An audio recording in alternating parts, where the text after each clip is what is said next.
Sonny Milano signs a new deal, and Alex Ovechkin's weekend at the All-Star Game next. Your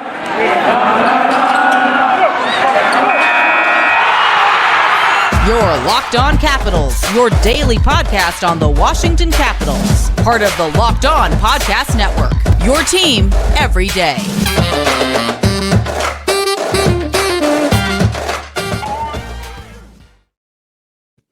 Well, hello and welcome into this edition of Locked On Capitals. I'm so glad you decided to join me today.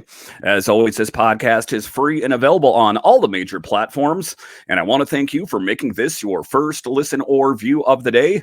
Yes, this podcast is also available in video form, so head on over to YouTube and check it out. My name is Dan Holme. You can find me on Twitter. It's at DanCaps218. You can find the show on Twitter. It's at Locked On Caps. Today's episode is brought to you by FanDuel Sportsbook, official sportsbook of Locked On. Make every moment more. Visit FanDuel.com/Locked On to get started today. So in this edition of Locked On Capitals, we will talk about the crazy weekend that Alex Ovechkin had at the All-Star Game, playing with Sidney Crosby, had his son out there, just all kinds of crazy and great moments that we'll look back on for years to come. Then we'll talk about Sonny Milano. Sonny Milano just signed a 3-year deal with the Caps. What that means, just a really great signing as far as I'm concerned. I've loved everything that Sonny's brought to this team. And then we will talk about the new deal for Dylan Strome. He signs a 5-year deal. But just to get it going here, Alex Ovechkin did, in fact, play in the All-Star Game this year. I know that he has missed it in the past, the last couple seasons anyway, but to see him playing there, to see him there with his son and his wife was just a really special thing. And then also, kind of the dynamic that goes between Alex Ovechkin and Sidney Crosby. I know they are bitter rivals and have been for the longest time, but for them to sort of bury the hatchet, if you will, and kind of just put all of that behind them, I think is just a really great thing. And ultimately, I think they're friends and they respect each other. I've even heard that Alex Ovechkin has one of Crosby's hockey sticks in his vast hockey stick collection that he has. So I think, you know, a lot of that is just for appearances' sake, ultimately, when you see them on the ice and they're kind of locking horns. I do think they're fierce competitors, but at the end of the day, I think that they really respect each other. I think they like each other. And I think that I heard in the All-Star Game that, you know, once they finally decide to hang it up when it's all said and done, they might even have a beer together after and, you know, just kind of, you know, reminisce about their careers that they had. But just Ovechkin in the All-Star Game, the skills competition, that kind of thing. First, in the opening period, Crosby picked off Rasmus Dahlin in the corner and found Ovechkin right in front. Ovechkin chose to pass up the shot, though, and gave it back to Crosby, who then rifled it a shot past Linus Ullmark to make it 3-2 for the Metro. And this story in Washington hockey, now they're talking about that. Linus Ullmark, wow, what a goalie out there, kind of just really rose to prominence, and how he's playing for that surging Boston Bruins team. I mean, I can't say enough about how well they're playing and about how difficult it's ultimately going to be for the Caps to defeat them. That's the next game they play here after the All-Star break. So it is going to be a bit of an interesting thing there. It's great. Ovechkin told Weeks he's working hard, getting into the battle, win the battle, pass it to me, I give it back to him. Puck is in the net. And those are the things that you'll look back on for years. You know, they'll always have like these greatest moments on the NHL network or TSN, wherever you happen to live, and they'll show great moments in hockey history. And you got to think that, you know, Sidney Crosby and Ovi playing together, passing the puck back and forth to each other, playing on the same line together. That wouldn't happen really anywhere else other than in the All-Star Game, but just a really great moment that I'll always remember. And, you know, again, it's just a great moment for them to kind of bury the hatchet there, if you will. In the second period, Crosby stole the puck in front and was all alone as Ovi joined in on a 2-on-1. Crosby gave it to Ovechkin, who gave it back. Crosby gave it back one more time, but Ovechkin passed up the shot and gave it back to Crosby for the second of the game. Yeah, man, again, this is what I'm talking about. Just these really great moments between the two of them. This isn't the first time that Ovi and Crosby have teamed up. They've played together in multiple All-Star games before this, and on Friday, they joined forces with Ovi's son, Sergey, to win the breakaway challenge at the 2023 NHL All-Star Skills Competition.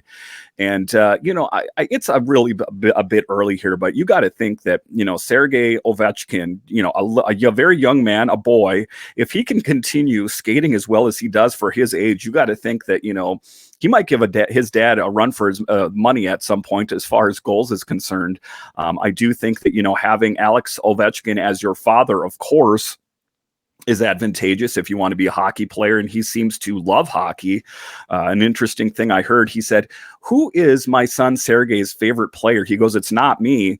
And people thought Crosby, they thought, Malkin, they thought these different players. It's Nicholas Aube-Kubel. So an interesting answer there.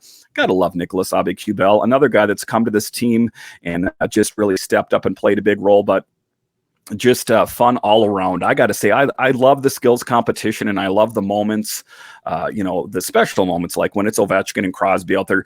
Again, 9 times out of 10, they're bitter rivals, and they pretty much hate each other on the ice. But for them to come together for a moment like this was just a really cool thing. Ovechkin then got a goal of his own as he squeaked through Andrei Vasilevsky to make it 6-4 for the Metro. Crosby and Adam Fox got the assists on that. The Metro division fell 10-6 to the Atlantic division in the semifinals. Ovechkin led all Metro skaters in ice time with 7:58. And the thing about it is, and there's always, a bit of the apprehension about getting players involved in these games. And, oftentimes I hear people talk about the All-Star game and, they kind of play half-cocked. Why do they even play?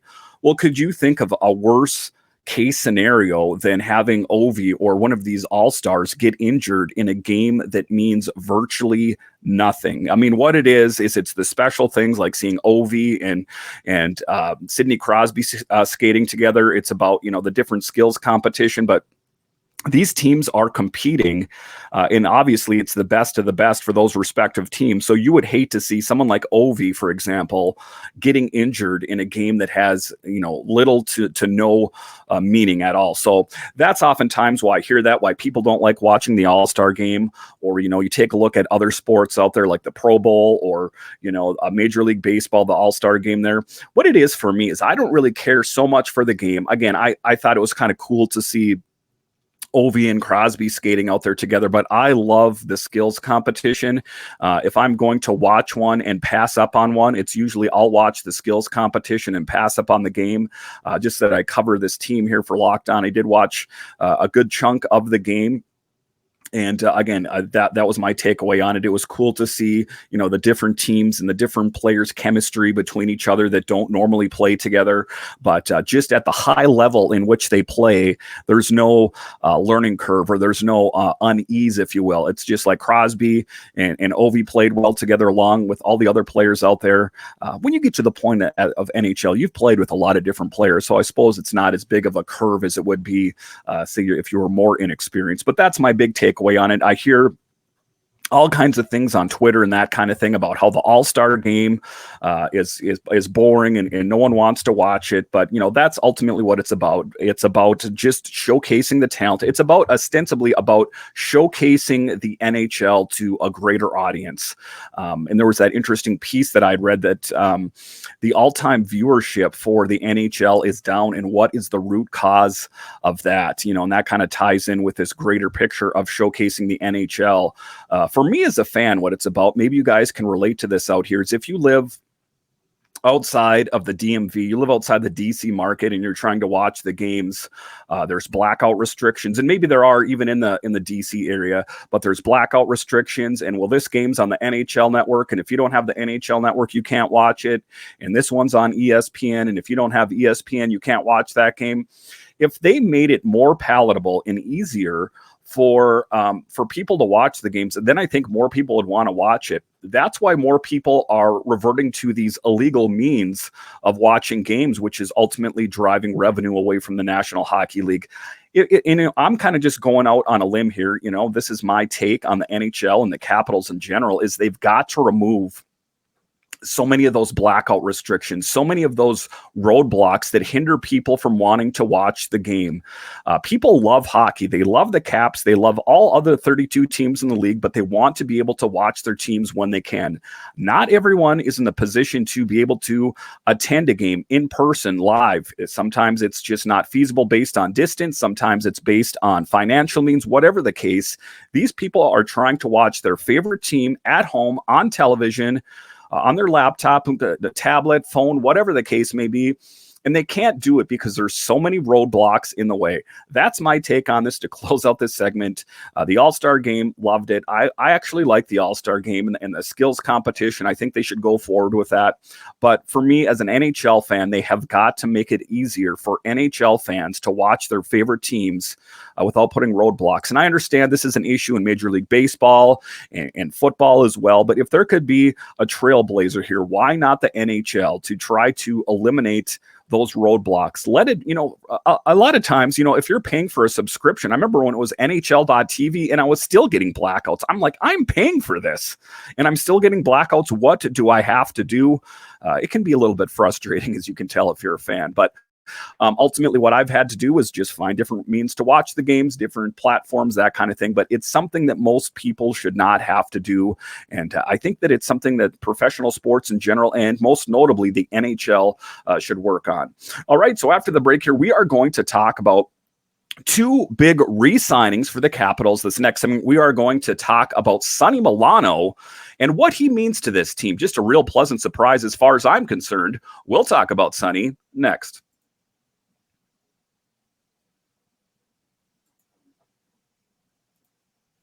Our next partner has a product I use literally every day. I started taking Athletic Greens because I wanted more energy. I wanted a supplement that actually tastes great. I wanted to see what the hype was about. Now I've been taking it for several months and I love it. It doesn't taste like it's super healthy. It has kind of a mild tropical taste that I actually look forward to taking each morning. So what is this stuff? With one delicious scoop of Athletic Greens, you're absorbing 75 high-quality vitamins, minerals, whole food source superfoods, probiotics, and adaptogens to help you start your day right. This special blend of ingredients supports your gut health, your nervous system, your immune system, your energy, recovery, focus, and aging, all of these things. Now, I personally take it because I have young children at home, and if you have kids at home, maybe you can relate. Sometimes you need that boost of energy. It's lifestyle friendly, whether you eat keto, paleo, vegan, dairy-free, or gluten-free. It contains less than 1 gram of sugar, no GMOs, no nasty chemicals or artificial anything. It costs less than $3 a day. You're investing in your health, and it's cheaper than your cold brew habit. It's cheaper than getting all the different supplements yourself. You're investing in an all-in-one nutritional insurance. To make it easy, Athletic Greens is going to give you a free 1-year supply of immune-supporting vitamin D and 5 free travel packs with your first purchase. All you have to do is visit athleticgreens.com/NHL network. Again, that's athleticgreens.com/NHL network to take ownership over your health and pick up on the ultimate daily nutritional insurance.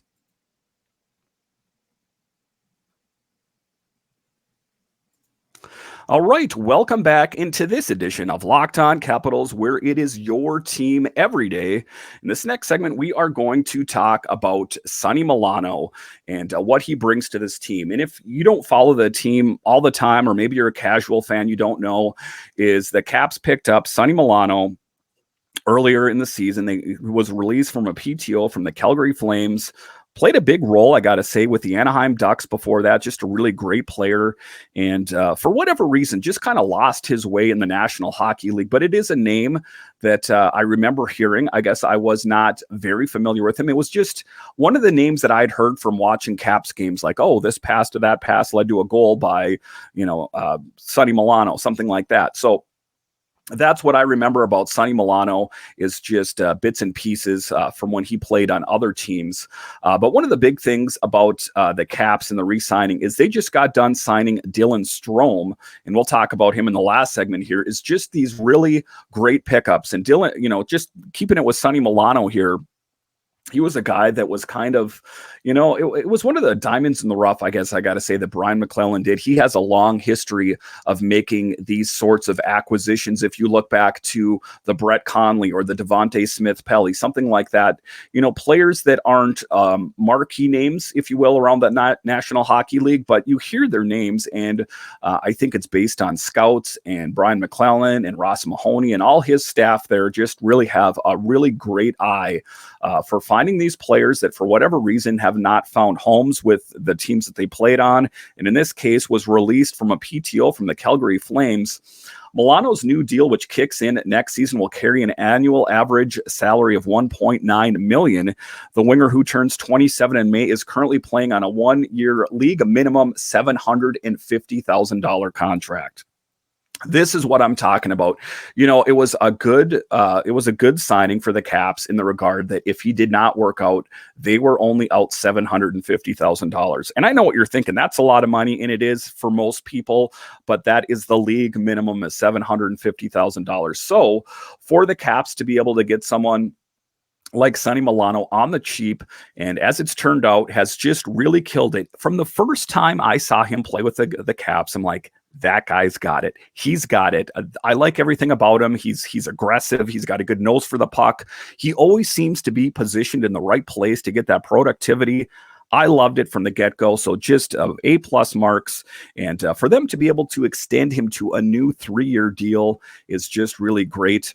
The sides began discussing the parameters of an extension last week, according to agent Rich Evans. Those talks accelerated in recent days, culminating with a deal Saturday. This story by Tarek El-Bashir in The Athletic. And just a breakdown, this was from Puckpedia. The All Caps re-signed him to a 3-year deal. Year 1, $2.35 million. Year 2, $1.9 million. And year 3, $1.45 million. Deal is all salary and does not include trade protection.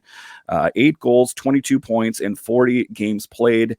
So that no trade protection. So say for some reason that Sonny Milano just, he falls off a cliff and he just doesn't get that production anymore. I don't see that happening. I think that intrinsically, Sonny Milano is one heck of a hockey player. The Caps are really lucky to have him. And why do I say that? It's not because this is a team that is up against the cap, and to sign these players, even at the deal that he got there, that's still a pretty bargain-based deal, all things considered, to help this team for years to come. We know there's not going to be this tear down to the studs rebuild within the next couple of years. So to get someone like Sonny Milano signed to a new deal is nothing but a great thing as far as I'm concerned. I love the deal, all things about it. I have no misgivings on it. I don't think that, they signed the wrong player. So just taking a look at Milano, the story of Milano's season to this point has been one of redemption for the 2014 first-round pick. A first-round pick they got for it just boggles my mind. After not receiving a qualifying offer from Anaheim last season and then being released from training camp tryout in Calgary, Milano signed with the Caps on October 15th, just after they'd lost prospects Axel Jonsson-Fjällby and Brett Leeson on waivers. Washington offered Milano the one-way contract he sought. It started with losing a couple guys on waivers. GM Brian McClellan told The Athletic last month, asked about signing Milano 3 days into the regular season. We were frustrated. We thought we might lose one of those players. And that was one of the things they worry about. They're talking about Axel Jonsson-Fjällby and Brett Leeson. Just taking a look back on it, Axel Jonsson-Fjällby is one of the guys they gave plenty of opportunities to, just never really panned out for the Caps. Now up on the Jets. I guess I'm not totally up on his career on the Jets, but I think that from what I'm hearing in brief snippets, just from following the NHL in general, I think that he's doing an okay job on there. But I'm all about it. I like Sonny Milano. I think a good upgrade. His agent was talking to me about him. McClellan added, referring to Evans. We did our homework and negotiated a deal. We did all the stuff we normally do just later in the process. When we got him, we were going to start him in Hershey to see where it goes from here. If he does well, there would be a spot for him in Washington.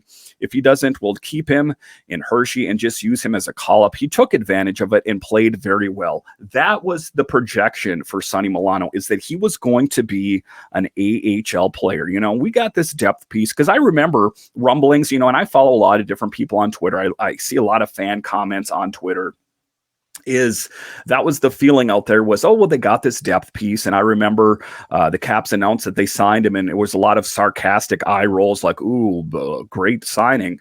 A lot of people got proven wrong there, because I think that he has done nothing but come to this team and contributed most every night that he's out there. Does he get a goal every night? No, but none of them do. And just a really great player. After clearing waivers in 5-game stint with the AHL Bears, Milano made his Caps debut on November 5th, and he's been one of the team's most productive players ever since. In fact, he's 5th in points among Caps forwards during that span with 22, 8 goals, 14 assists, despite ranking 11th in average ice time with 1330. Again, so I love this deal. Everything about it, I'm all in. Great job, Brian McClellan. Great job, Capitals. Just a really great move. And I do think that these are the kind of moves you're going to see going forward. When the trade deadline comes on March 3rd, I don't see any marquee names coming to this team. I don't think you're going to see some of these big, guys that set the Twitter sphere on fire coming to the Capitals. I think it's going to be small moves, maybe offering new deals to some players that are already on this team. But I'm all about the deals that I've seen so far. I love the Strome deal, and we'll talk about I love the Sonny Milano deal, and we'll talk about the Strome deal in the next segment here. Just really solid pickups. I don't think you could ask for anything more from the Caps, and just really great going forward. All right, so after the break here, we're going to talk about another great signing, a guy that came to this team kind of just tossed aside by the Chicago Blackhawks. We're going to talk about Dylan Strome and what he brings to this team. We'll talk about Dylan next.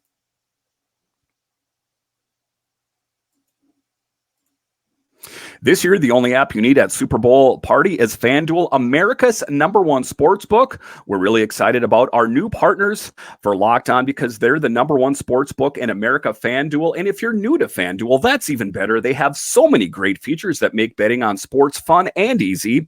Download FanDuel now so you can bet on Super Bowl 57 with a no-sweat first bet. You'll get up to $3,000 back in bonus bets if your first bet doesn't win. FanDuel lets you bet on everything from the money line to point spreads to who will score a touchdown. And guys, even if you don't like betting, if you have a little bit of money on the game, it makes watching them that much more exciting. The FanDuel app is safe and secure and super easy to use. Best of all, you get your earnings paid instantly. So join FanDuel today at FanDuel.com/locked-on to claim your no sweat first bet on Super Bowl 57. That's FanDuel.com/locked-on. Make every moment more with FanDuel, official sportsbook partner of the NFL.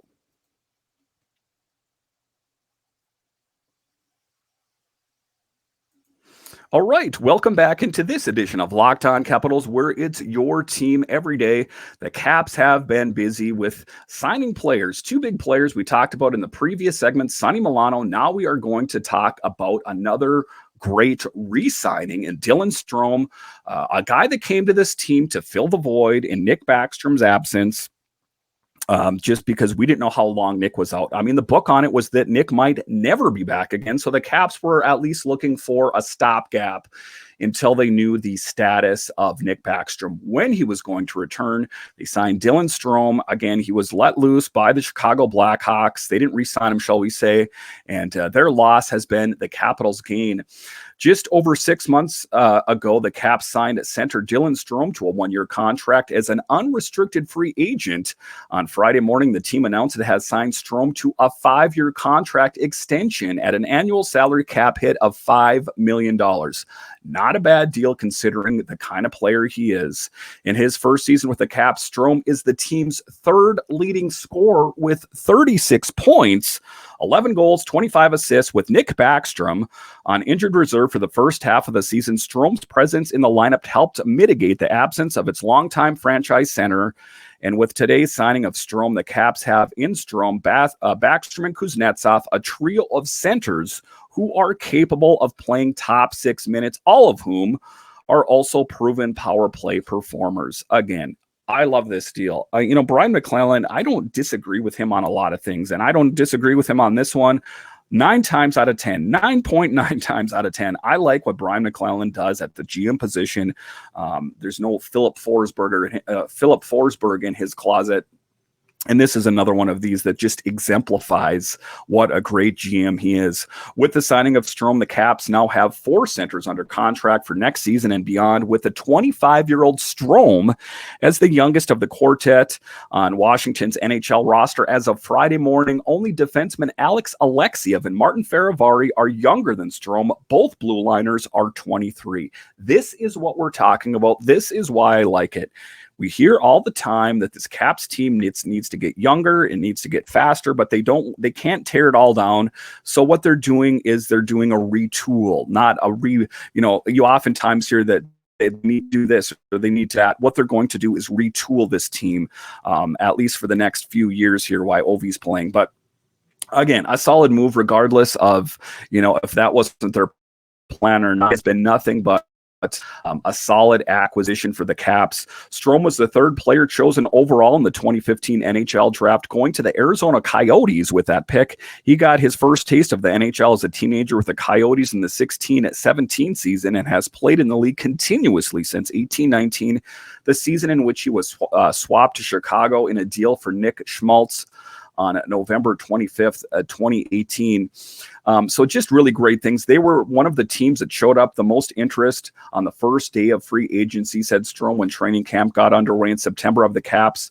And it was something that I really wasn't expecting to go through. Having a pretty good year last year, numbers-wise, and being a restricted free agent, and then finding out 4 or 5 days before I was going to be unrestricted.